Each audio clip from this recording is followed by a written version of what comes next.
धुलाई में सड़क दुर्घटना, गर्भवती महिला को 3 किलोमीटर जल भराव में पैदल ले जाना पड़ा एम्बुलेंस तक। धुलाई के टूपीडहर गांव में बारिश से जलमग्न सड़क के कारण 108 एम्बुलेंस गांव में नहीं पहुंच पाई। गर्भवती महिला सानिया रविदास को ग्रामीणों ने 3 किलोमीटर पानी भरे रास्ते में पैदल चलाकर एम्बुलेंस तक पहुंचाया। हालत बिगड़ने पर उसे सिलचर मेडिकल कॉलेज भेजा गया। घटना को लेकर ग्रामीणों ने नेताओं और प्रशासन पर नाराजगी जताई।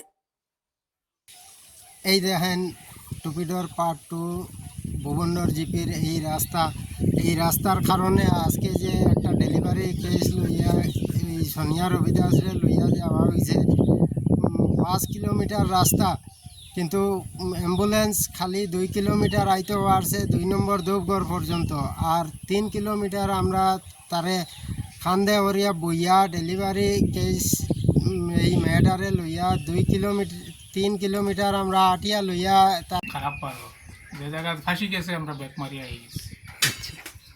फिर किला लइया गेछन कोन जाइन আঠাইয়া লইয়া গেছে आटिया गेছে নি रोगी দুইজনা দুয়া ভাই মানে বইয়া মানে তারে হাত তুলিয়া কান্দর মাঝে থইয়া লইয়া যাওয়া গেছে।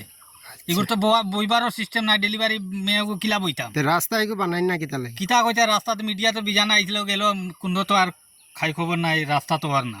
আচ্ছা ই কোন এরিয়া এটা? এটা টুপিডর 2।